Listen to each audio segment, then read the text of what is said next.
Imagine waking up one day and discovering that everything you believed about your own attractiveness was a carefully constructed lie, not told by others, but whispered by the darkest corners of your own mind.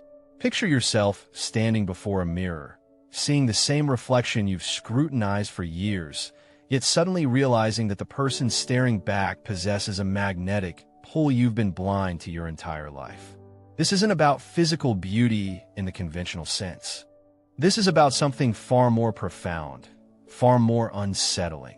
The realization that you've been living as a stranger to your own allure, convinced of your ordinariness while radiating an energy that draws people toward you like moths to flame. What if the very qualities you've dismissed as flaws, the behaviors you've tried to suppress, the aspects of yourself you've hidden away in shame, what if these were the precise elements that made you irresistible to others? What if your perceived weaknesses were actually your greatest strengths, disguised by a psychological blindness, so complete that you spent years pushing away the very thing you desperately sought? Carl Jung, the Swiss psychiatrist who peered deeper into the human psyche than perhaps any scholar before him, understood something that most of us refuse to acknowledge. We are our own worst enemies when it comes to recognizing our true nature. He spoke of the shadow, those parts of ourselves we reject, deny, or hide away, and how this very rejection creates a split between who we are and who we think we are. But here's where it becomes truly disturbing. What if your shadow, the parts of yourself you've been taught to despise, contains the very essence of what makes you magnetically attractive? What if your insecurities, your quirks, your so-called imperfections are actually the raw materials of an authenticity so rare, so genuine, that others are drawn to you without even understanding why? Consider this paradox. The people who seem most unaware of their attractiveness are often the ones who possess it most powerfully. They move through the world with an unconscious grace, unburdened by the self-consciousness that plagues those who desperately seek validation. They don't perform attractiveness, they simply are, and in that effortless being, they become irresistible. You've felt it, haven't you? Those moments when someone looks at you with an intensity that catches you off guard, when conversations flow effortlessly, when doors seem to open without you even knocking. You've dismissed these as coincidences, as the other person being just friendly, as anything but what they actually were, responses to an attractiveness you couldn't see in yourself. The most beautiful people in the world often struggle with deep insecurities about their appearance. The most charismatic individuals frequently feel awkward and out of place. The most attractive personalities among us walk through life convinced they're invisible, unremarkable, forgettable. This isn't irony. It's the cruel joke our minds play on us, the way our inner critic drowns out the whispers of our true power. Jung called this phenomenon projection. We see in others what we cannot see in ourselves. We admire qualities in strangers that we possess in abundance, but have trained ourselves to overlook. We seek in others what we've convinced ourselves we lack, never realizing that the very thing we're searching for is staring back at us from every mirror, every photograph, every reflection we encounter. But what if you could break free from this psychological prison? What if you could finally see yourself as others see you, not through the distorted lens of your insecurities, but through the clear vision of objective truth? What if the very signs of your attractiveness have been hiding in plain sight, camouflaged by years of conditioning that taught you to look everywhere except within? The journey we're about to embark on isn't comfortable. It requires you to question everything you believe about yourself, to confront the possibility that your entire self-concept might be built on a foundation of lies. It demands that you consider the unsettling truth that you might be far more attractive than you ever dared to imagine. Are you ready to shatter the mirror of self-deception and finally see who you really are? The answer to why you cannot see your own attractiveness lies buried in the deepest layers of human psychology, in the very mechanisms that were supposed to protect you, but instead became your prison. To understand this cruel irony, we must first descend into the darkness of what Jung called the collective unconscious, that vast repository of shared human experience that shapes our perceptions without our awareness. From the moment you drew your first breath, you were thrust into a world that began systematically dismantling your natural self-love.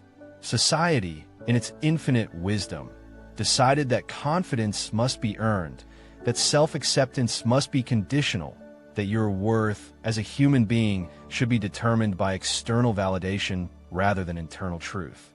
This wasn't malicious. It was the continuation of a psychological pattern that has repeated itself across generations, a trauma passed down like a cursed inheritance. Your parents, themselves wounded by the same system, unconsciously taught you to seek approval rather than to simply be. Teachers rewarded conformity over authenticity. Peers established hierarchies based on arbitrary standards of beauty and worth. The media bombarded you with impossible ideals, each image carefully crafted to make you feel inadequate by comparison. And slowly, methodically, you learn to see yourself through the eyes of others rather than through your own.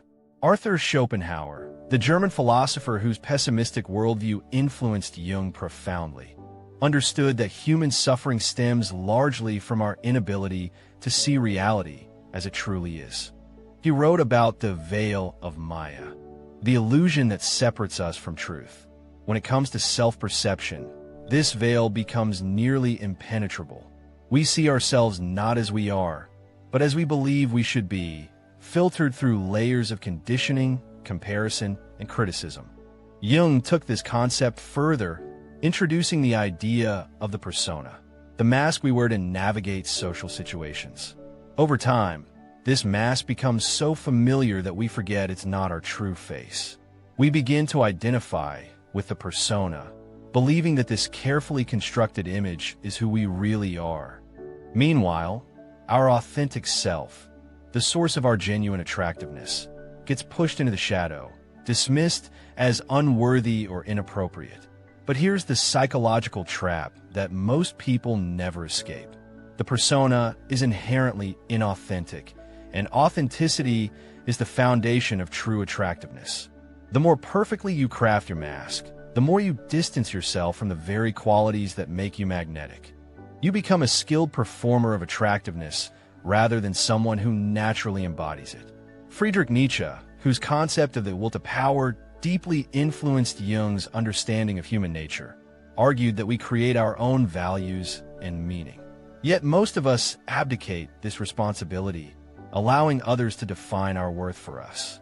We become what Nietzsche called the last man, passive, conformist, seeking comfort over truth. In doing so, we lose touch with our own power, our own unique essence that others find irresistible. The neurological basis for this self-blindness is equally fascinating and disturbing. The human brain is wired with a negativity bias. We pay more attention to threats than to positive stimuli. This served our ancestors well when survival was uncertain. But in modern society, it means we're hypersensitive to perceived flaws and criticism while remaining blind to our positive qualities. Your brain literally filters out evidence of your own attractiveness while amplifying every real or imagined flaw.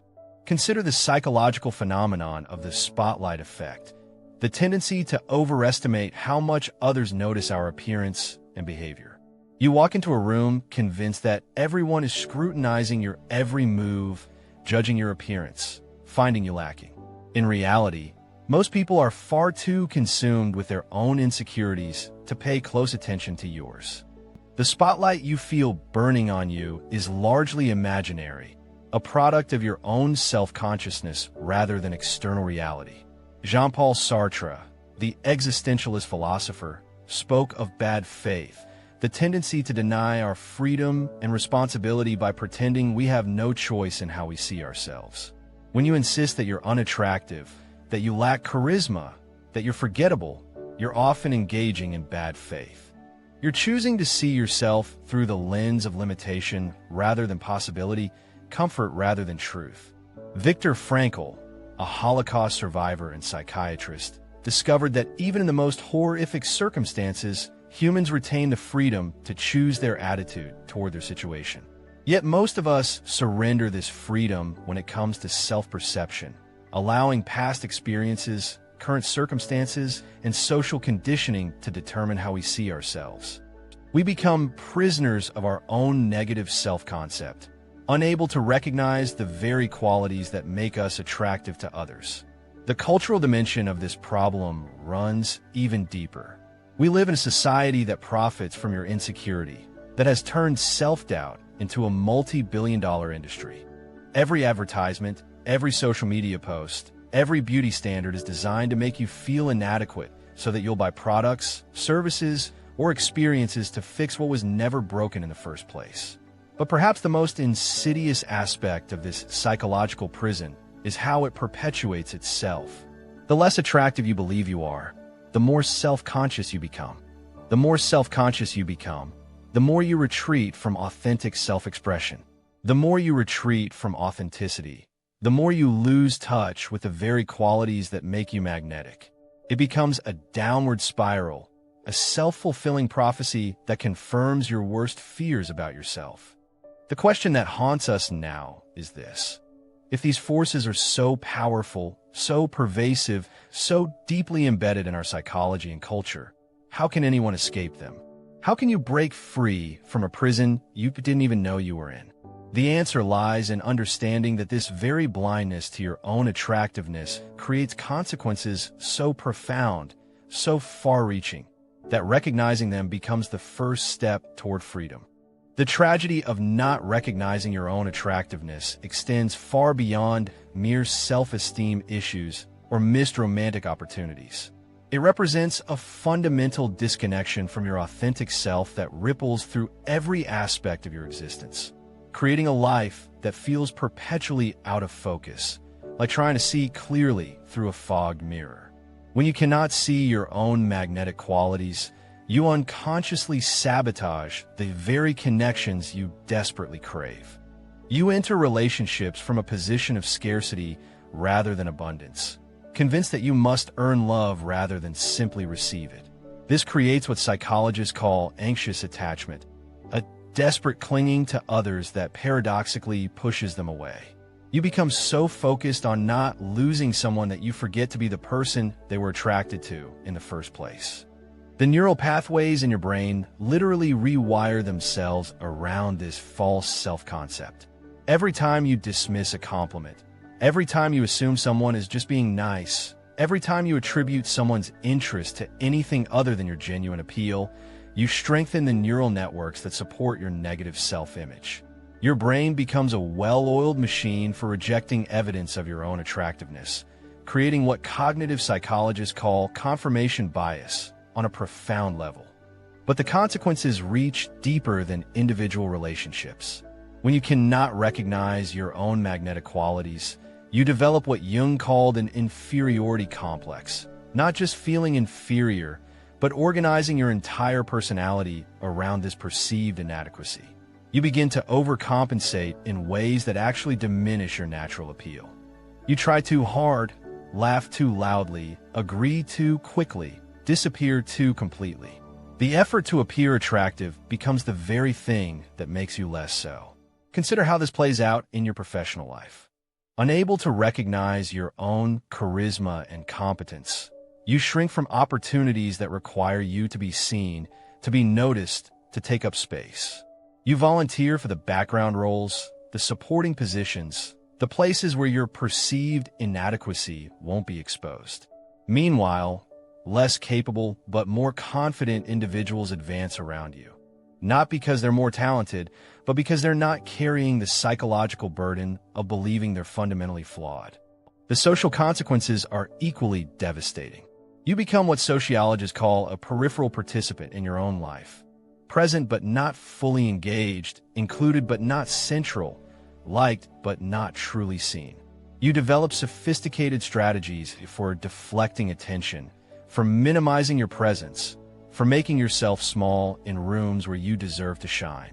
Others sense this self-diminishment and, unconsciously, they begin to treat you as less significant than you actually are. This creates a feedback loop that validates your worst fears about yourself. The less you believe in your own attractiveness, the more you withdraw from authentic self-expression. The more you withdraw, the less others see of your true self. The less others see of your true self, the fewer positive responses you receive. The fewer positive responses you receive, the more convinced you become that you were right about your inadequacy all along. The cultural anthropologist Ernest Becker wrote about the Immortality Project, the ways humans try to create meaning and significance in the face of their mortality. For many people, this project becomes corrupted by their inability to recognize their own worth. Instead of contributing their unique gifts to the world, they spend their lives trying to prove they deserve to exist at all. They become what Becker called character armor, rigid, defensive, performing a version of themselves rather than being themselves. The neurological research on this phenomenon is particularly disturbing. Studies using fMRI technology show that when people with low self-esteem receive compliments, the same brain regions that activate during physical pain light up. Their brains literally interpret positive feedback as a threat, something to be defended against rather than integrated. This isn't just psychological. It's a measurable, physical response that keeps them trapped in cycles of self-rejection. But perhaps the most tragic consequence is how this self-blindness affects your capacity for joy and spontaneity. When you're constantly monitoring yourself for signs of inadequacy, when you're perpetually trying to hide your perceived flaws, you lose access to the natural charisma that emerges from being fully present in the moment. You become a spectator to your own life, watching yourself perform rather than actually living.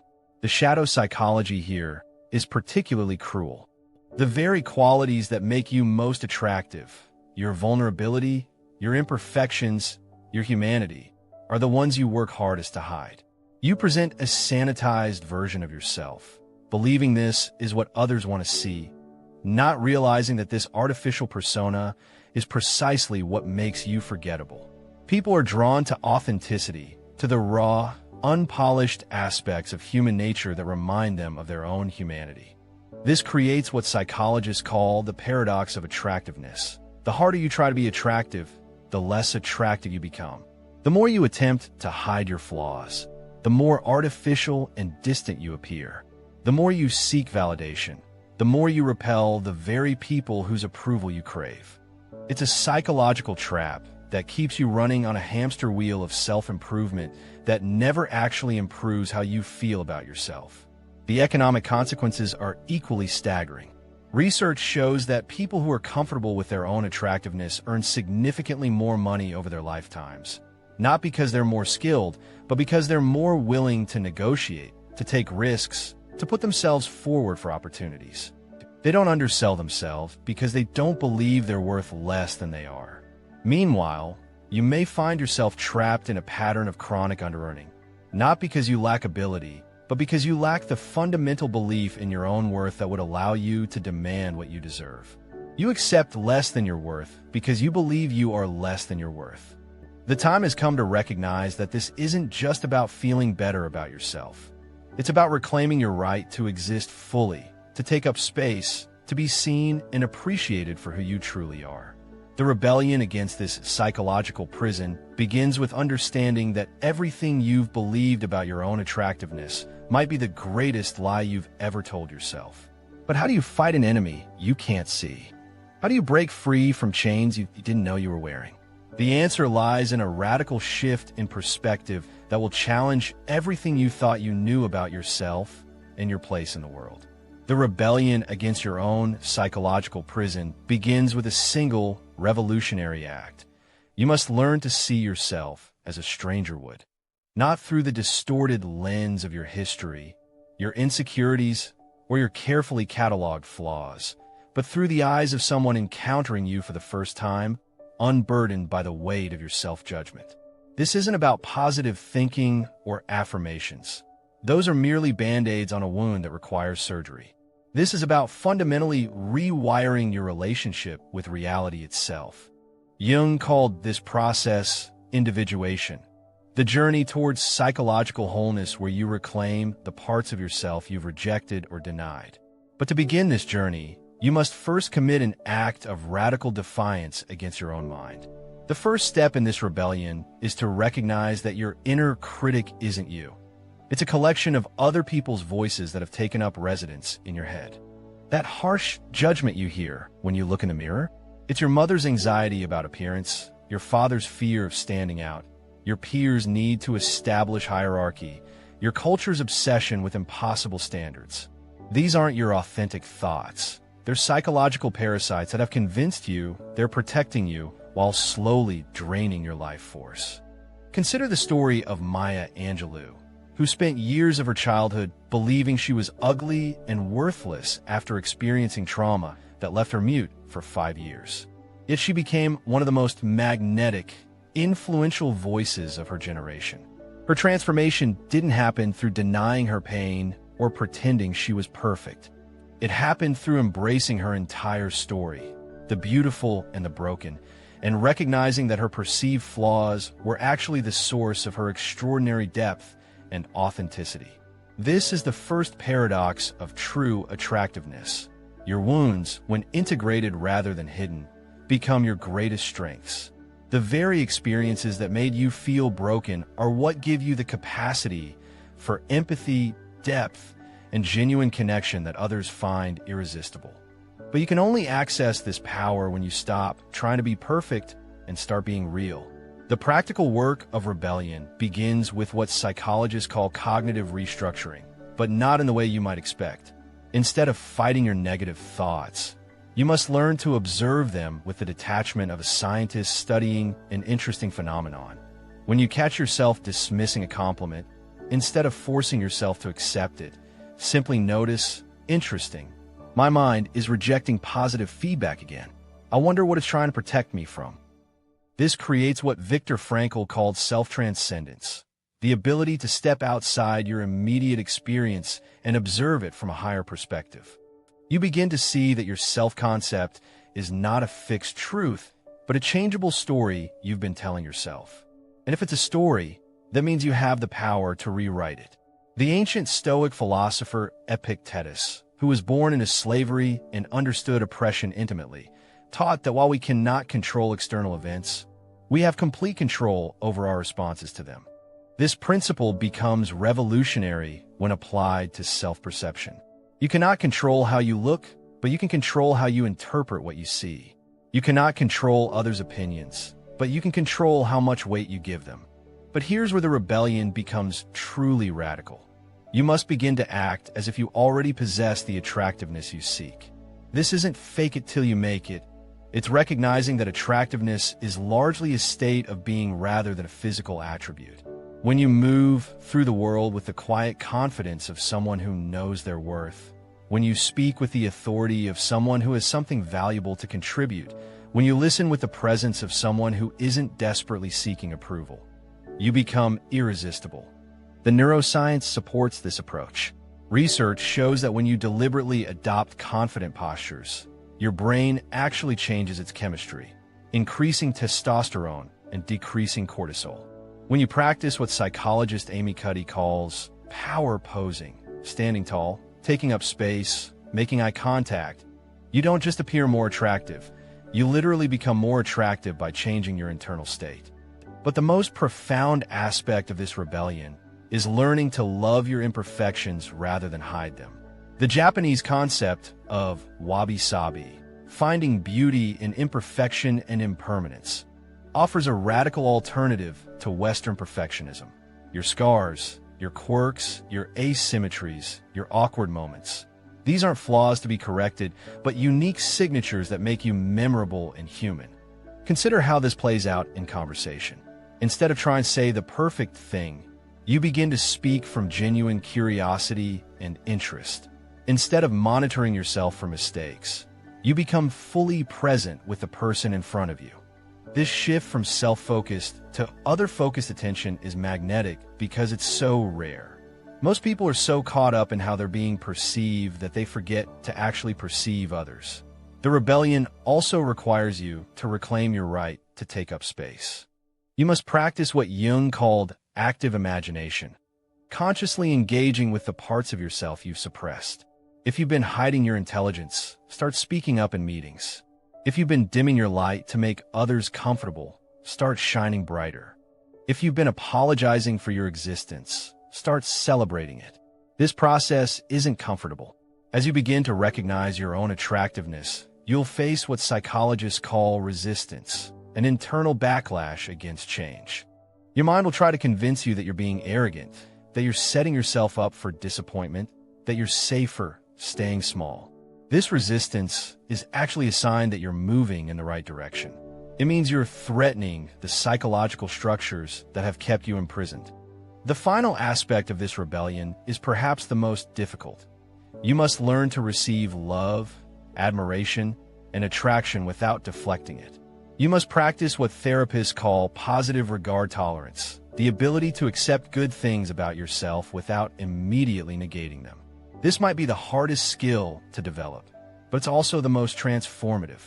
When someone compliments you, instead of deflecting with, "Oh, this old thing," or "You're just being nice," you must learn to simply say thank you. When someone shows interest in you, instead of wondering what's wrong with them, you must consider that they might be responding to something genuinely attractive about you. When opportunities arise, instead of assuming you're not qualified, you must entertain the possibility that you deserve them. The rebellion against your own psychological prison is not a destination, but a practice. Each day, you must choose again to see yourself through the eyes of truth rather than the lens of limitation. Each moment, you must decide whether to trust your authentic self or your inner critic. Each interaction, you must choose whether to show up fully or hide behind your carefully constructed persona. But as you begin this practice, something miraculous happens. You start to notice that the very qualities you've spent years trying to hide are the ones that make you most magnetic. You discover that your authenticity is your greatest asset, that your vulnerability is your superpower, that your imperfections are what make you perfectly human. And in that recognition, you begin to glimpse the ultimate truth about attraction, one that will change everything you thought you knew about yourself and your place in the world. The most profound truth about human attractiveness isn't found in any mirror, magazine, or external validation. It exists in a realm that transcends the physical, the social, and even the psychological. It lives in the recognition that attractiveness, in its truest form, is not something you possess. It is something you are when you finally stop trying to be anything other than yourself. This revelation shatters everything our culture has taught us about beauty, charisma, and human connection. We've been conditioned to believe that attractiveness is a commodity to be acquired, a skill to be developed, a mask to be perfected. But Jung understood something that modern society has forgotten. The most magnetic force in the universe is a human being who has achieved what he called psychological wholeness, someone who has integrated all aspects of their personality, including the parts they once considered unworthy. When you reach this state of integration, something extraordinary happens. You stop broadcasting the desperate frequency of someone seeking approval and start emanating the quiet confidence of someone who has found their center. This isn't arrogance or narcissism. It's a profound peace that comes from finally accepting yourself completely. And this acceptance creates a magnetic field that draws others toward you like gravity pulls objects toward the earth. The ancient Greeks had a word for this phenomenon, kalos kagathos, the beautiful and the good united in a single being. They understood that true attractiveness couldn't be separated from authenticity, that external beauty without inner harmony was ultimately hollow and forgettable. A person who embodies kalos kagathos doesn't need to perform attractiveness because they have become it. But here's the revelation that changes everything. This state of integrated attractiveness isn't reserved for a chosen few. It's not determined by genetics, wealth, or social status. It's available to anyone willing to undertake the heroic journey of self-acceptance. The very fact that you've struggled with recognizing your own attractiveness may actually be a sign that you're closer to this truth than those who have never questioned their worth. Consider the paradox of the wounded healer, a concept Jung borrowed from ancient mythology. The healer who has experienced great suffering and emerged whole is far more powerful than one who has never been broken. Your journey through self-doubt, your battles with insecurity, your long night of the soul, these aren't obstacles to your attractiveness.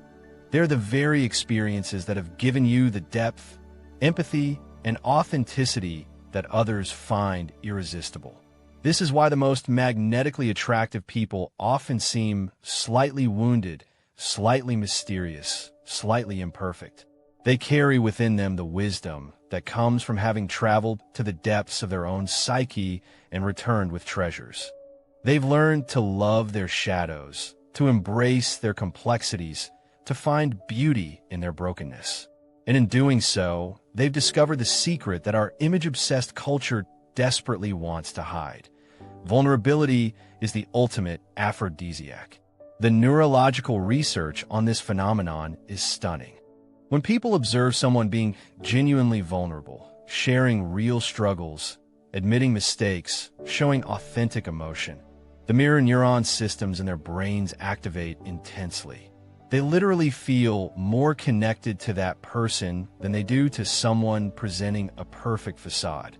Vulnerability creates what researchers call emotional contagion, the ability to transmit feelings directly from one nervous system to another. But the ultimate truth goes deeper than psychology or neuroscience. It touches on something spiritual, something that ancient wisdom traditions have always known, but that modern culture has forgotten. The Sufi poet Rumi wrote, "Your task is not to seek for love, but merely to seek and find all the barriers within yourself that you have built against it." This isn't just about romantic love. It's about the fundamental lovability that exists at the core of every human being. When you finally recognize this truth, when you finally see yourself as you truly are rather than as you think you should be, the entire world shifts around you.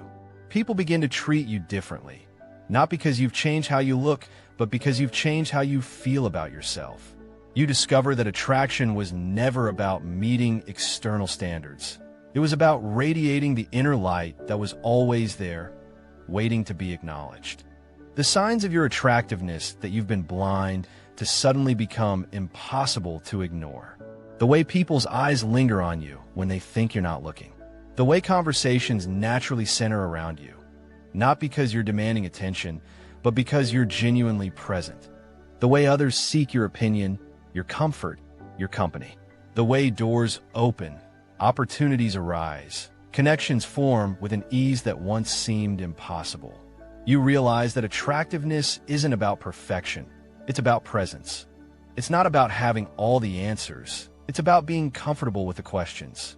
It's not about being invulnerable, it's about being courageously authentic. It's not about being better than others, it's about being genuinely yourself. This recognition brings with it a profound responsibility. Once you understand your own magnetic power, you must choose how to use it.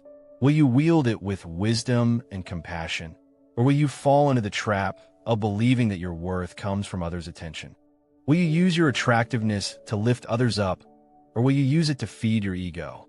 Will you remember that everyone possesses this same core beauty, or will you forget your own journey and judge others as you once judged yourself? The ultimate truth about attractiveness is that it was never about you becoming someone else.